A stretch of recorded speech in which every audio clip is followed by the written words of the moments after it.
Hi miracle makers, ഇന്നൊരു പുതിയ video ആയിട്ടാണ് വന്നിരിക്കുന്നത്. നിങ്ങൾക്ക് എപ്പോഴെങ്കിലും നിങ്ങളുടെ ഫ്രണ്ട്സ് അല്ലെങ്കിൽ നിങ്ങളുടെ പരിചയത്തിലുള്ള വ്യക്തികളുടെ ജീവിതത്തിലെ ഉയർച്ച കണ്ടിട്ട് അസൂയ തോന്നിയിട്ടുണ്ടോ? നമ്മുടെ ജീവിതത്തിൽ അസൂയ തോന്നാത്തവരായിട്ട് ആരുമില്ല. നമ്മുടെ ഏതെങ്കിലും ഒരു പോയിന്റിൽ, ഏതെങ്കിലും ഒരു സെക്കൻഡിൽ നമ്മുടെ ജീവിതത്തിൽ എപ്പോഴെങ്കിലും നമുക്ക് ആരോടെങ്കിലും ഒരു അസൂയ തോന്നിയിരിക്കും അല്ലേ?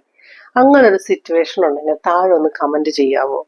ഇപ്പോൾ ഈ വീഡിയോ കണ്ടുകൊണ്ടിരിക്കുന്നതിൽ 90% പേരും ചാനൽ സബ്സ്ക്രൈബ് ചെയ്യാതെയാണ് കാണുന്നത്. നിങ്ങൾക്ക് ചാനൽ ഇഷ്ടപ്പെട്ടു എന്നുണ്ടെങ്കിൽ മറക്കാതെ സബ്സ്ക്രൈബ് ചെയ്തിട്ട് കാണുക. ഇതിൽ ഒരുപാട് വീഡിയോസ് ഈ ചാനലിലുണ്ട്. ഇഷ്ടപ്പെട്ടു എന്നുണ്ടെങ്കിൽ ബാക്കിയുള്ള വീഡിയോസ് കൂടി കാണുക. എന്തെങ്കിലും സംശയങ്ങളുണ്ടെങ്കിൽ അല്ലെങ്കിൽ നിങ്ങളുടെ അഭിപ്രായങ്ങളൊക്കെ തന്നെ നിങ്ങൾ കമന്റ് ബോക്സിൽ വന്ന് അറിയിക്കുക. അപ്പോഴാണ് എനിക്ക് എൻ്റെ ചാനലിനെ ഇംപ്രൂവ്മെന്റ്സ് വരുത്താൻ കഴിയുള്ളൂ. നിങ്ങളാണ് എൻ്റെ ഏറ്റവും വലിയൊരു സ്വത്ത്. ഈ ഒരു ചാനലിലെ എൻ്റെ ഏറ്റവും വിലപ്പെട്ട സ്വത്ത് എന്ന് പറയുന്നത് നിങ്ങൾ ഓരോ വ്യൂവേഴ്സ് ആണ്, ഓരോ സബ്സ്ക്രൈബേഴ്സ് ആണ്. നിങ്ങളുടെ വിലപ്പെട്ട അഭിപ്രായങ്ങൾ താഴെ കമന്റ് ബോക്സിൽ വന്ന് അറിയിക്കുക. അപ്പോൾ നമ്മളുടെ വിഷയത്തിലേക്ക് കടക്കാം. അസൂയ തോന്നാത്തവരായിട്ട് ആരെങ്കിലും ഉണ്ടോ? താഴെ ഒന്ന് കമന്റ് ചെയ്ത് നിങ്ങൾക്ക് എപ്പോഴെങ്കിലും ഏതെങ്കിലും ഒരു കാര്യത്തിനോട് അസൂയ തോന്നിയിട്ടുണ്ടോ? നിങ്ങൾക്ക് എന്താ അസൂയ തോന്നുന്നത് എന്ന് നിങ്ങൾ ചിന്തിച്ചിട്ടുണ്ടോ? എന്തുകൊണ്ടാണ് അസൂയ തോന്നുന്നത്? അതായത് അതിന്റെ സൈക്കോളജി എന്ന് വെച്ച് കഴിഞ്ഞാൽ, നിങ്ങൾ ആഗ്രഹിച്ചൊരു കാര്യം വേറൊരാൾക്ക് കിട്ടുമ്പം നിങ്ങൾക്കുണ്ടാകുന്ന ഒരു വിഷമം അല്ലെങ്കിൽ ആ ഒരു ഫീലിനെയാണ് അസൂയ എന്ന് പറയുന്നത്. അതിനെ പല രീതിയിൽ ആളുകൾ പ്രകടിപ്പിക്കും.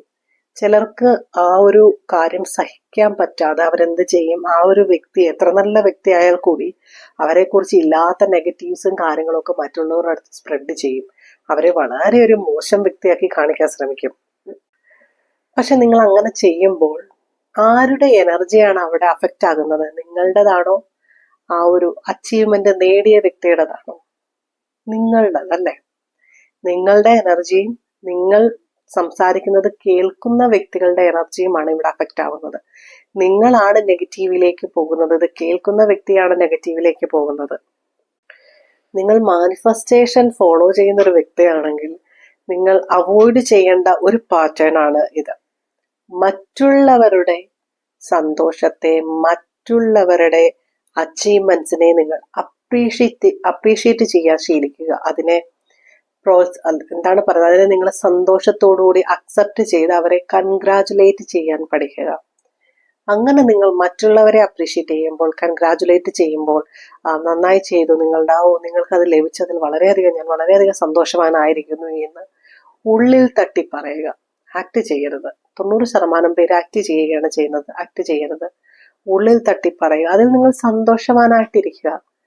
നിങ്ങൾ അങ്ങനെ സന്തോഷവാനായിട്ടിരിക്കുമ്പോൾ നിങ്ങളുടെ ലൈഫിലേക്ക് മറ്റുള്ളവരുടെ കാര്യങ്ങളെ, മറ്റുള്ളവരുടെ അച്ചീവ്മെന്റ്സിനെ നിങ്ങൾ അക്സെപ്റ്റ് ചെയ്യുമ്പോൾ നിങ്ങളുടെ ലൈഫിൽ അച്ചീവ്മെന്റ്സിനുള്ള റൂം തുറക്കപ്പെടും. എന്ന് വെച്ചാൽ അതിനൊരു സ്പേസ് ഉണ്ടാകും. നിങ്ങൾ മറ്റുള്ളവരെ അച്ചീവ് ചെയ്യുമ്പോൾ നിങ്ങൾ മറ്റുള്ളവരുടെ അച്ചീവ്മെന്റിൽ സന്തോഷിക്കുമ്പോഴും അതിനെ നിങ്ങൾ കൺഗ്രാജുലേറ്റ് ചെയ്യുമ്പോഴും അക്സെപ്റ്റ് ചെയ്യുമ്പോഴും നിങ്ങളുടെ മൈൻഡ് അതുപോലുള്ള സാഹചര്യങ്ങൾ വീണ്ടും വീണ്ടും ഒരുക്കും. അപ്പോൾ മറ്റുള്ളവരുടെ ലൈഫ് അച്ചീവ് ചെയ്യുന്നത് പോലെ തന്നെ യൂണിവേഴ്സ് നിങ്ങളുടെ ലൈഫിലും അച്ചീവ്മെന്റ്സ് തരും. എന്ന് വെച്ചാൽ മറ്റുള്ളവരെ, ബിക്കോസ് നിങ്ങൾ അത്രയ്ക്ക് കളങ്കമില്ലാതെയാണ് മറ്റുള്ളവരുടെ ആ ഒരു ഉയർച്ചയെ, മറ്റുള്ളവരുടെ നന്മയെ, നല്ലതിനെയൊക്കെ നിങ്ങൾ അക്സെപ്റ്റ് ചെയ്യുന്നത്. അതുകൊണ്ട് തന്നെ ഇത് വളരെ വലിയൊരു പോയിന്റ് ആണ്. ഓക്കെ, അത് നമ്മൾ മാനിഫെസ്റ്റേഷനകത്ത് നമ്മൾ അറിയേണ്ട ഒരു കാര്യമാണിത്. മറ്റുള്ളവരുടെ അച്ചീവ്മെന്റ്സിനെ അപ്രീഷിയേറ്റ് ചെയ്തുകൊണ്ട് തന്നെ നിങ്ങളുടെ ലൈഫിലേക്ക് മാജിക് കൊണ്ടുവരാൻ കഴിയും. ആ ഒരു ഓറ അല്ലെങ്കിൽ ആ ഒരു എനർജി ലെവലിനെ നിങ്ങളുടെ ഒരു ലൈഫിലേക്ക് നിങ്ങൾ അട്രാക്ട് ചെയ്യുകയാണ് ചെയ്യുന്നത്. എന്ന് വെച്ചാൽ നിങ്ങൾ അവരെ അപ്രീഷിയേറ്റ് ചെയ്യാനായിട്ട് എത്ര വട്ടം അവരെ കുറിച്ച് പറയുന്നുവോ, എത്ര വട്ടം അവരേക്ക് നോക്കുന്നുവോ, നിങ്ങൾ അത് ആ ഒരു പോസിറ്റീവായിട്ടാണ് അത് പറയുന്നതെന്നുണ്ടെങ്കിൽ നിങ്ങളുടെ ലൈഫിൽ ഇതേപോലുള്ള സാഹചര്യങ്ങൾ പ്രപഞ്ചം ഉണ്ടാക്കിയെടുക്കും. നമ്മൾ പണ്ട് തൊട്ട് വിശ്വസിക്കുന്ന ഒരു കാര്യമാണ്, നമ്മൾ ജീവിക്കുന്ന ഒരു ജീവിതം ഓൾറെഡി പ്ലാൻഡ് ആണ്. ആയിരിക്കാം, അല്ലാതായിരിക്കാം. പക്ഷേ ഈ ഒരു ജീവിതത്തിനെ നമുക്ക് റീറൈറ്റ് ചെയ്യാൻ കഴിയും. അങ്ങനെ കഴിയുമെന്ന് തെളിയിച്ചിട്ടുള്ള ഒരുപാട് പേരുണ്ട്. അപ്പോൾ നിങ്ങൾക്കൊരു എക്സാമ്പിളായിട്ട് പറയുക എന്നുണ്ടെങ്കിൽ ഫേമസ് ആയ വ്യക്തികളെ ആയിരിക്കും എനിക്ക് പറയാൻ കഴിയുന്നത്, അല്ലേ? ഒരു താല്പര്യമില്ലാതെ, അഭിനയത്തിൽ ഒരു താല്പര്യവുമില്ലാതെ പഠിത്തത്തിലൂടെ പൊക്കോണ്ടിരുന്ന പലരും അഭിനയത്തിലേക്ക് വന്നു കയറുന്നതും, അതുപോലെ തന്നെ നിങ്ങൾക്ക് വേറെന്തെങ്കിലും ഒന്നാകണമെന്ന് ആഗ്രഹിച്ചിരിക്കെ നിങ്ങൾ പോലും അറിയാതെ വേറൊരു മേഖലയിൽ വളരെയധികം ഒരു സക്സസ്ഫുൾ പേഴ്സൺ ആയിട്ട് മാറുകയും ഒക്കെ ചെയ്യുന്നത് എന്തുകൊണ്ടാണ്?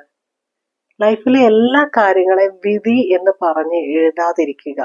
നമ്മൾക്ക് മാറ്റി എഴുതാൻ കഴിയും. നമ്മളുടെ വിശ്വാസം കൊണ്ട്, നമ്മളുടെ മൈൻഡ് പവർ കൊണ്ട്, നമ്മളുടെ യൂണിവേഴ്സ് എനർജി കൊണ്ട് നമ്മൾക്ക് നമ്മളുടെ ലൈഫിനെ മാറ്റി എഴുതാൻ കഴിയും. എന്തുകൊണ്ടാണ് പാവപ്പെട്ടവൻ എന്നും പാവപ്പെട്ടവനായിട്ടിരിക്കുന്നത്? കാരണം അവരെ അങ്ങനെയാണ് കണ്ടീഷൻ ചെയ്യുന്നത്. അവരുടെ കുഞ്ഞുനാള് തൊട്ട് ഒരു പാവപ്പെട്ട വീട്ടിൽ ജനിക്കുന്ന ഒരു കുഞ്ഞിനോട് അവരെ എല്ലാ കാര്യങ്ങളിലും അവരുടെ ഉള്ളിൽ മൈൻഡിലേക്ക് അടിച്ചേൽപ്പിക്കുന്നതാണ്, നീ പാവപ്പെട്ടവരാണ്, നിന്റെ കയ്യിൽ പൈസ ഇല്ല, നിനക്കത് വാങ്ങിക്കാൻ കഴിയില്ല, നിനക്കിത് വാങ്ങിക്കാൻ കഴിയില്ല, നിനക്ക് ഇത്രയേ പറ്റുള്ളൂ, നിനക്കിതൊക്കെ ചെയ്യാൻ പറ്റുള്ളൂ, നിന്റെ സ്ഥിതി ഇതാണ്, നീ അക്സെപ്റ്റ് ചെയ്യൂ. ആര് പറഞ്ഞ അവന്റെ സ്ഥിതി അതാണെന്ന്? അവന്റെ മാതാപിതാക്കളുടെ സ്ഥിതി അതാണ് എന്ന് വെച്ചിട്ട് ആ കുട്ടിയുടെ സ്ഥിതി ഒരിക്കലും അതായിരിക്കില്ല. ചിലപ്പോൾ ആ കുട്ടിയെ കുഞ്ഞുനാള് തൊട്ടേ നിങ്ങൾ ഇങ്ങനെ കണ്ടീഷൻ ചെയ്യാതെ ഇരുന്ന് കഴിഞ്ഞാൽ അവന്റെ ആഗ്രഹത്തിന്, അവന് പഠിക്കണമെന്ന് ആഗ്രഹമുണ്ടോ, അവനെ പഠിക്കാൻ വിടും. നിങ്ങൾ മാക്സിമം അതിനൊരു ഓപ്പർച്യൂണിറ്റി അവന് കൊടുക്കും.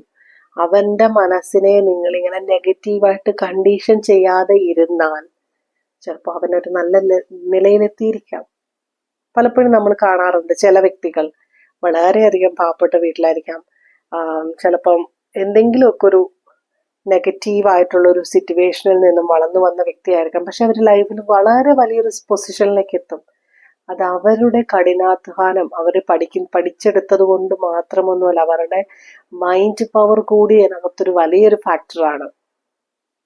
അതുകൊണ്ട് എന്റെ വിധി ഇങ്ങനെയാണ്, എന്റെ ജീവിതം ഇങ്ങനെയാണ്, ഇന്നലെ വരെ എന്റെ ജീവിതം ഇങ്ങനെയൊക്കെ നടന്നിട്ടുള്ളൂ, ഇനി ഇന്നൊരു ദിവസം കൊണ്ടങ്ങ് മാറുമോ എന്ന് ചോദിച്ചു കഴിഞ്ഞാൽ മാറും. നിങ്ങൾ വിശ്വസിച്ചാൽ, നിങ്ങളുടെ മൈൻഡ് പവറിലും നിങ്ങളുടെ യൂണിവേഴ്സൽ എനർജിയിലും വിശ്വസിച്ചു കഴിഞ്ഞാൽ നിങ്ങളുടെ ലൈഫ് നിങ്ങൾക്ക് മാറ്റിയെടുക്കാൻ പറ്റും.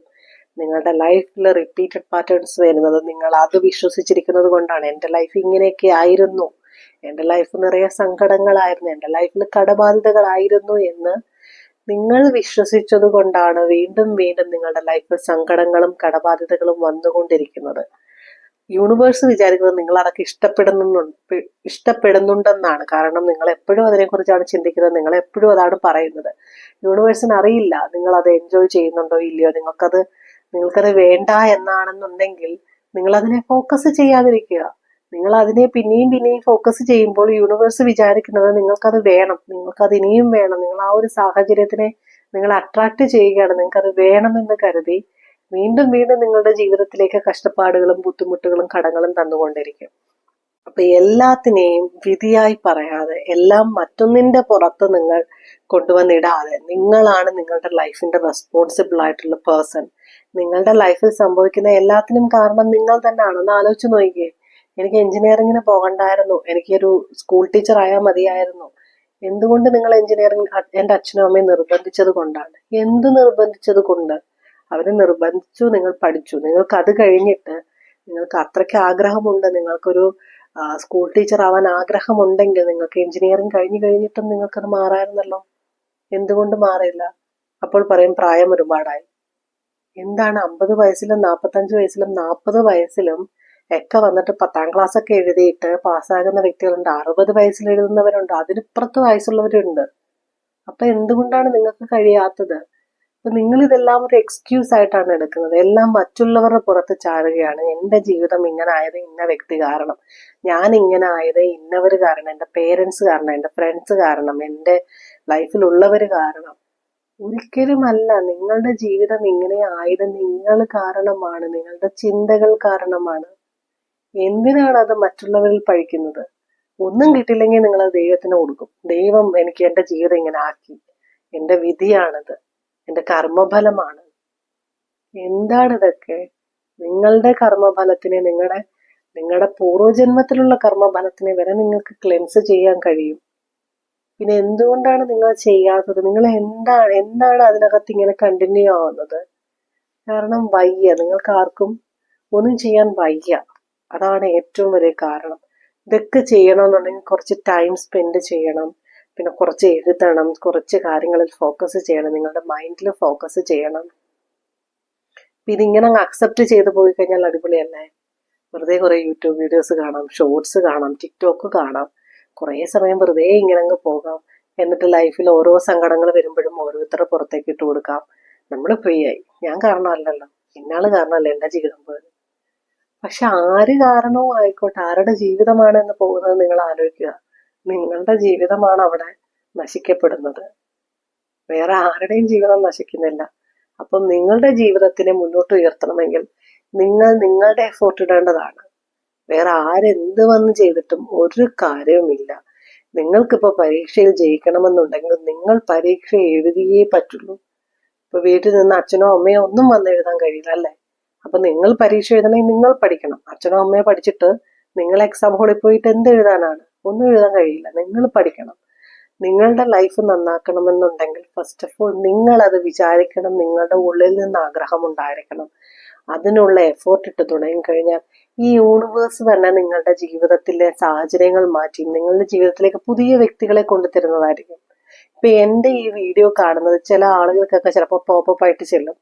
അവർ ചിലപ്പോൾ ഒരിക്കലും ലോ ഓഫ് അട്രാക്ഷനെ കുറിച്ച് കേട്ടിട്ടുണ്ടായിരിക്കത്തില്ല, ഒരിക്കലും ഇതൊക്കെ എന്താണെന്ന് പോലും അറിഞ്ഞിട്ടുള്ള വ്യക്തികളായിരിക്കത്തില്ല. അവർക്ക് അവരുടെ ചാനലിലേക്ക് എന്തുകൊണ്ടാണ് ഇങ്ങനെയുള്ള വീഡിയോസ് വരുന്നതെന്ന് വെച്ച് കഴിഞ്ഞാൽ നിങ്ങളുടെ ലൈഫിലേക്ക് ഒരു പുതിയ പ്രകാശം കടക്കാൻ വേണ്ടിയിട്ട് യൂണിവേഴ്സ് ആയിട്ട് നിങ്ങളുടെ ഒരു ലൈഫിലേക്ക് കൊണ്ടെത്തിക്കുന്നതാണ്. നിങ്ങൾ ആക്സിഡന്റൽ ആയിട്ട് കേൾക്കുന്നതായിരിക്കാം പല വീഡിയോസ്. അപ്പോൾ നിങ്ങൾ ചിന്തിക്കേണ്ടതാണ്, അല്ലാതെ ഇതൊക്കെ കള്ളത്തരമാണ്, ഇതൊക്കെ തെളിയിച്ചിട്ടുണ്ടോ എന്ന് നോക്കിയിരിക്കാതെ നിങ്ങൾ അതൊന്ന് പ്രാക്ടീസ് ചെയ്ത് നോക്കുകയാണ് വേണ്ടുന്നത്. ഒന്നും ചെയ്യാതെയോ ഇരുന്ന് നിങ്ങളുടെ ജീവിതം ഇങ്ങനെയാകുന്നുണ്ട്. അപ്പോൾ നിങ്ങൾ എന്തെങ്കിലുമൊക്കെ എഫോർട്ട് ഇട്ട് കഴിഞ്ഞാൽ ചിലപ്പോൾ ജീവിതം മാറിയാലോ. അങ്ങനെ ഒരു ശുഭാപ്തിയോടെ ജീവിക്കൂ. നിങ്ങളൊന്ന് ട്രൈ ചെയ്ത് നോക്കൂ. എന്തെങ്കിലുമൊക്കെ ഡൗട്ട് ഉണ്ടെങ്കിൽ താഴെ കമന്റ് ബോക്സിൽ അറിയിക്കുക. ബാക്കിയുള്ള വീഡിയോസ് ഒക്കെ കയറി കാണുക. ഇഷ്ടപ്പെടുന്നുണ്ടെങ്കിൽ ചാനൽ ലൈക്ക് ചെയ്യുക, സബ്സ്ക്രൈബ് ചെയ്യുക. Thank you.